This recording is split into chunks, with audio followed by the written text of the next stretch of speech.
Hi everybody, my name is Anirudh Damani and I'm the managing partner for Artha Venture Fund. It is April 19th, 2019 and this is the first video log in hopefully what will be a long running video log series. So let's dive right into it. A topic that has been discussed widely in most business circles right now is the fall of Jetairways, India's full service and at one time number one carrier, which just went bust a couple of days back. So there are many things to learn from this fiasco, and hopefully there is an entrepreneur out there that is either starting a company, has already started a company, or probably is in a dilemma of how to get the next level of growth. And for those people, it would be really important to understand the things that went wrong with Jetairways and how you can avoid making those same mistakes in your startup. So, in my opinion, there were three major mistakes that Jetairways made. Number one, they alienated their most loyal customers.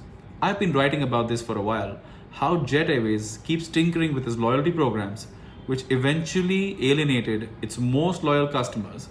And it does not take a rocket scientist to tell you that your most loyal customers are the ones that drive your profits.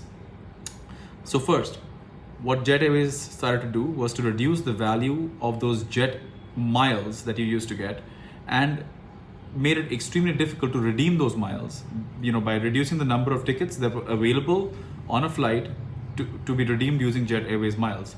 It also made it extremely difficult to be able to upgrade yourself using those free vouchers that they sent out. Eventually, all of that became worthless. Then the next thing they did was that those platinum customers, so I was a Jetairways platinum customer, it took about 50 flights a year to get to that level, and a bunch of my friends, a bunch of my colleagues, a bunch of my family members were all jet privileged members. What it did for them was, what really worked for us, in fact, was that you could cancel a ticket as long as you were a platinum member up to a few hours before the flight took off. Now Jet obviously made a bunch of its corporate customers its loyal customers by doing or having that kind of a service. Then when the airline started to go down the drain, they started taking away those benefits. So initially they made it you had to have a certain class of ticket before you could cancel.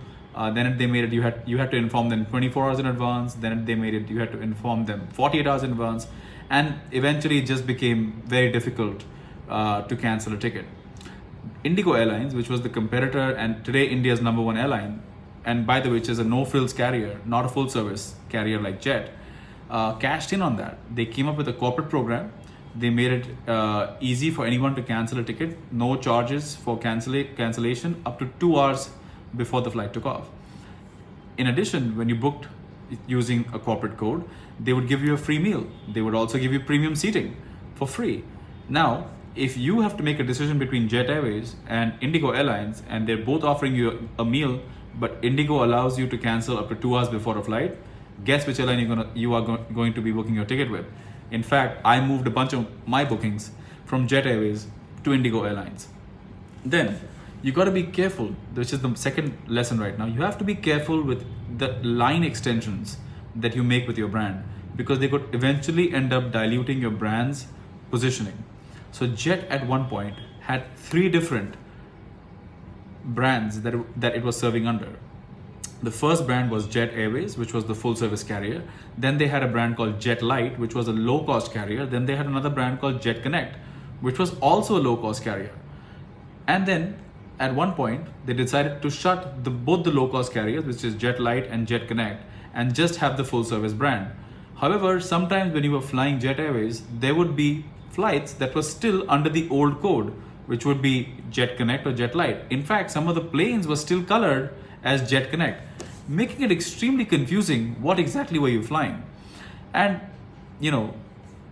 what eventually really hurt Jet in this line extension thing and trying to fight Indigo Airlines, which really is a no-frills is a no-frills carrier, was to try to become more like Indigo Airlines when it comes to prices, but then try to offer something that was of a much better quality than Indigo Airlines, which is a full service carrier. It would, Jet had a meal, Indigo did not. However, when you start to fight on the same prices, you're diluting your brand's position, but also it's getting more expensive to give more to a customer at lower price points. Think about it. If you're Taj Hotels and you're running a 5-star service, you're not going to sell at Oyo's prices, are you? Just to get market share, right? That price battle and that market share battle was never something that Jetairways should have got into. It should have stayed where it's at, which is being a full service carrier. However, they got into this price match and market share war with Indigo, and eventually it led to them pressing their own self-destruct button. Because the value propositioning was lopsided. You're offering 5-star services at Oyo's prices. Next, what happened was, eventually it got to a point where Jet started offering or taking away, rather, the meal service and some of the benefits like the lounge service for anybody that was not a platinum privileged customer.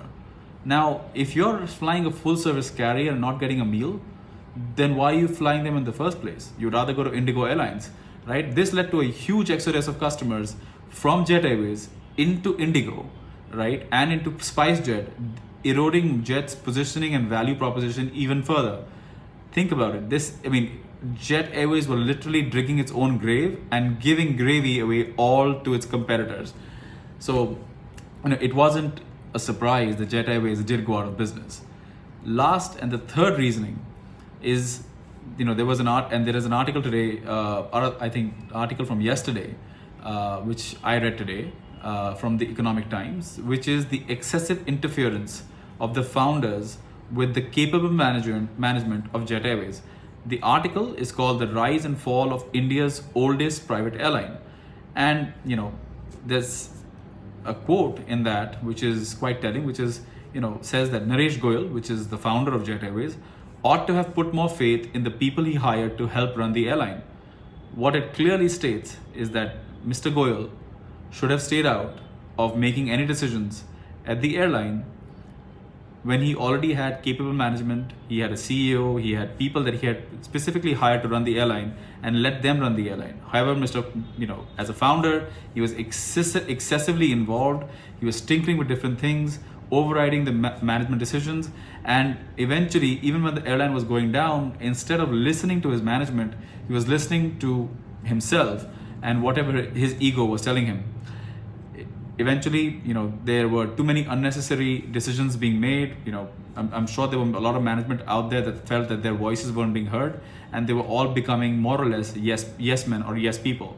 So, if you're going to be a founder and you're going to hire people that are smarter than you, or people that are supposed to know better than you do, it's probably a good idea to listen to what your people are telling you, right? And following their instructions, because otherwise, if you keep chopping off their feet and you keep pulling the rug from under their feet, eventually they're going to stop listening to you, or eventually they're going to stop giving you advice, both of which does not work in your favor.